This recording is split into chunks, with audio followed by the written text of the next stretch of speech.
Airlines कंपनियां festive season में लोगों से ऐसी ही ठगी करती हैं, सिर्फ फेस्टिव सीजन में ही नहीं। जब भी हवाई यात्रियों की संख्या बढ़ती है, एयरलाइंस कंपनियां मनमाने तौर पर टिकट के दाम बढ़ा देती हैं। यह अलग तरह का भ्रष्टाचार है। हालांकि इसे औपचारिक तौर पर भ्रष्टाचार नहीं कहा जा सकता। अब हम जिस खबर का विश्लेषण करने जा रहे हैं उसे आप ध्यान से देखिएगा। यह खबर सीधे उस भ्रष्टाचार से, करप्शन से जुड़ी है जो हमारे लिए संकट है।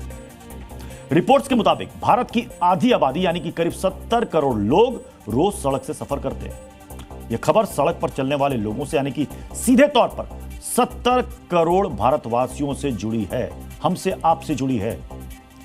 आप मेरी बाईं तरफ जो तस्वीर देख रहे हैं वो दिल्ली से आई, देश की राजधानी से। दिल्ली में भारी बारिश और यमुना में उफान के बीच अलीपुर में बने फ्लाईओवर का एक हिस्सा धंस गया। ये फ्लाईओवर NH44 पर बना है। ध्यान से सुनिएगा, फ्लाईओवर नेशनल हाईवे पर बना है और यह फ्लाईओवर धंस गया। देख रहे हैं तस्वीरें, फ्लाईओवर में गड्ढा हो गया। वो भी छोटा मोटा गड्ढा नहीं था, गड्ढा इतना बड़ा था कि ऑटो का एक हिस्सा इस गड्ढे में जाकर फंस गया। जिस फ्लाईओवर में गड्ढा बन गया वो 4 साल पहले बना था। यह फ्लाईओवर बारिश के पानी में नहीं, भ्रष्टाचार की बाढ़ में धंसा है। आपको दिखाना चाहूंगा, यहाँ पर फ्लाईओवर के पार जो गड्ढा हुआ है उसको रिपेयर करने का काम फ्लाईओवर पर चल रहा है, जिससे फ्लाईओवर को बंद कर दिया गया है। और आप देख सकते हैं दूसरी तरफ कई किलोमीटर लंबा जाम इस रोड पर लग चुका है। ये वही रोड है जो हिमाचल पंजाब को दिल्ली से जोड़ता है। काफी बिजी रोड इसको कहा जाता है। दिल्ली का सिंगू बॉर्डर से सिर्फ 1 किलोमीटर पहले ही इस फ्लाईओवर को बंद कर दिया गया है। आखिर चंद साल में ही फ्लाईओवर में गड्ढा क्यों हो गया? आपके मन में सवाल हो रहा होगा। इस घटना पर अधिकारी कहेंगे कि बारिश की वजह से मिट्टी बह गई, सड़क धंस गई और फ्लाईओवर में गड्ढा हो गया। लेकिन क्या यह पूरा सच है? क्या इसके लिए सचमुच बारिश जिम्मेदार है? आप भी जानते हैं इसका जवाब है नहीं। हम ये क्यों कह रहे हैं कि अलीपुर का फ्लाईओवर भ्रष्टाचार की बाढ़ में धंस गया? उसे समझने के लिए आपको global infrastructure anti corruption centre की रिपोर्ट को समझना होगा। रिपोर्ट क्या कहती है? रिपोर्ट के मुताबिक भारत में सरकारी निर्माण के लागत का करीब 30% हिस्सा, सही सुना आपने, 30% हिस्सा रिश्वत में खर्च होता है। इसे ऐसे समझिए कि अगर सड़क बनाने का प्रोजेक्ट 100 रुपए का है तो 30 रुपए रिश्वत कमीशन में जाते हैं। यानी ठेकेदार के पास काम कराने के लिए सिर्फ 70 रुपए बचते हैं। इस 70 रुपए में ठेकेदार का अपना कट भी इसमें शामिल होता है।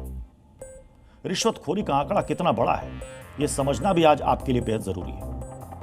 Global infrastructure anti corruption centre की रिपोर्ट के मुताबिक भारत में निर्माण कार्यों से जुड़े सरकारी काम में सालाना 2 लाख करोड़ से 6 लाख करोड़ तक की रकम रिश्वत और कमीशन में जाती है। सोचिए कितनी बड़ी रकम। रिश्वतखोर सिस्टम की जेब में यह रकम चली जा रही है। जो पैसा आपके हमारे लिए बेहतर इंफ्रास्ट्रक्चर बनाने में खर्च होना था वो अफसरों की जेब में पहुंच जाता है।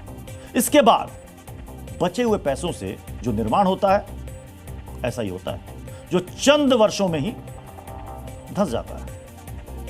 सरकारी निर्माण से जुड़े कामकाज में भ्रष्टाचार होता है, यह ऐसा सच है जिसे हम सभी जानते हैं। हम आपको याद दिलाना चाहते हैं कि कर्नाटक में लोकायुक्त की रिपोर्ट में यह कहा गया था कि पब्लिक वर्क्स कॉन्ट्रैक्ट्स में 10% की रिश्वतखोरी आम बात है।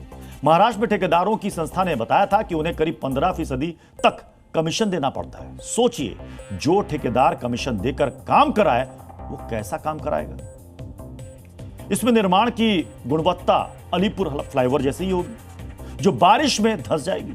यह खबर सिर्फ दिल्ली या फिर किसी एक फ्लाईओवर की नहीं है। करप्शन का यह दैत्य कितना बड़ा है इसे ऐसे समझिए कि केंद्र सरकार हर साल करीब 4 लाख करोड़ रुपए इंफ्रास्ट्रक्चर पर यानी कि बुनियादी ढांचे पर खर्च करती है। राज्य सरकारें करीब हर साल 4 लाख करोड़ रुपए इंफ्रास्ट्रक्चर पर खर्च करती हैं। इसके अलावा PPP मॉडल के तहत बनने वाली सड़कों का खर्च अलग है।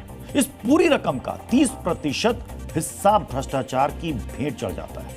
अब सोचिए, हमारी सुविधा के लिए खर्च होने वाला कितना पैसा भ्रष्ट अधिकारियों की जेब में जा रहा है। यह भ्रष्टाचार कभी बिहार में गिरते हुए पुलों की शक्ल में सामने आ जाता है तो कभी दिल्ली में फ्लाईओवर में गड्ढे के तौर पर नजर आता है। यह भ्रष्टाचार सिर्फ उन लोगों के लिए हानिकारक नहीं है जो किसी हादसे का शिकार होते हैं, यह हमारे और आपके लिए भी हानिकारक है। इसे ऐसे समझिए कि वर्ल्ड बैंक की रिपोर्ट यह बताती है कि खराब इंफ्रास्ट्रक्चर के कारण हर साल GDP का 5% हिस्सा बर्बाद हो जाता है। पैसों में यह नुकसान करीब 20 लाख करोड़ रुपए का है। एसोचैम की रिपोर्ट के मुताबिक खराब इंफ्रास्ट्रक्चर के कारण देश को हर साल करीब 10 लाख करोड़ का नुकसान होता है। नीति आयोग और एशियन डेवलपमेंट बैंक की रिपोर्ट के मुताबिक खराब इंफ्रास्ट्रक्चर के कारण जीडीपी ग्रोथ में 2% का नुकसान होता है। भ्रष्टाचार से होने वाला यह नुकसान हमारे ऊपर कितना बुरा असर डालता है, इसे आसानी से ऐसे समझा जा सकता है कि जीडीपी 1% बढ़ने से 10 लाख नौकरियां बढ़ती हैं। यानी 2% जीडीपी बढ़ेगी तो 20 लाख नई नौकरियां आएंगी, आम आदमी की आमदनी बढ़ेगी। लेकिन छोटा छोटा भ्रष्टाचार हमारी खुशहाली पर भारी है। इसलिए जरूरी है कि ऐसे करप्शन का विरोध किया जाए और भ्रष्टाचारियों के खिलाफ सख्त कार्रवाई हो। जी न्यूज़।